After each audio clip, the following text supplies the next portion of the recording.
ബ്രെയിനിൽ ഒരു ഫോഗ് വരുന്നത് പോലെയാണ് ആൻസൈറ്റി. നമ്മുടെ കോൺസെൻട്രേഷൻ നഷ്ടപ്പെടും, നമ്മളാകെ കൺഫ്യൂസ്ഡ് ആവും, നമ്മുടെ മെമ്മറി പോവും, നമുക്ക് പ്രോപ്പറായിട്ട് ലോജിക്കലി ഒരു ഡെസിഷൻ എടുക്കാൻ തന്നെ വളരെ ബുദ്ധിമുട്ടായിരിക്കും. ഇനി നമ്മളതിനെ ഇഗ്നോർ ചെയ്യുകയാണെങ്കിലോ സിറ്റുവേഷൻ പിന്നെയും വേഴ്സ് ആവും.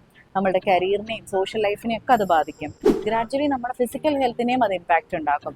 ഗ്യാസ്ട്രൈറ്റിസ് വരിക, ഹെയർ ലോസ് ഉണ്ടാവുക, നിങ്ങളുടെ ഫേഷ്യൽ ചാം തന്നെ നിങ്ങൾക്ക് നഷ്ടപ്പെടാൻ തുടങ്ങും. പതിയെ പതിയെ നമ്മൾ അറിയാതെ തന്നെ ഇത് നമ്മുടെ ലൈഫിന്റെ തന്നെ ഒരു ഭാഗമായിട്ട് മാറും. ആങ്സൈറ്റി ഇല്ലാത്ത ഒരു ദിവസത്തെക്കുറിച്ച് നമുക്ക് ചിന്തിക്കാൻ പോലും പറ്റാത്തൊരവസ്ഥ. നിങ്ങൾ പലപ്പോഴും ആലോചിച്ചിട്ടുണ്ടാവും, എന്താ എനിക്ക് ഇങ്ങനെ ഒരു അവസ്ഥ വരുന്നതെന്ന്. നിങ്ങൾക്കറിയാമോ, നിങ്ങളുടെ സബ് കോൺഷ്യസിന് നിങ്ങളോടൊരു കഥ പറയാനുണ്ട്. പരിഹരിക്കപ്പെടാത്ത ഒരുപാട് പ്രശ്നങ്ങളുടെയും അതുപോലെ ഉണങ്ങാത്ത മുറിവുകളുടെയും കഥ. ഈ പ്രശ്നങ്ങളൊക്കെ ഒന്ന് സെറ്റിൽ ചെയ്ത് റിസോൾവ് ചെയ്ത് കഴിഞ്ഞാൽ പലർക്കും ഈ ആങ്സൈറ്റിന്ന് പുറത്തു വരാൻ പറ്റാറുണ്ട്. അപ്പൊ ഇങ്ങനെ ഒരു അവസ്ഥയിലൂടെ നിങ്ങൾ കടന്നു പോകുന്നുണ്ടെങ്കിൽ ഡെഫിനറ്റ് ആയിട്ടും സ്മൃതി മെഡിറ്റേഷൻ ട്രൈ ചെയ്യാം.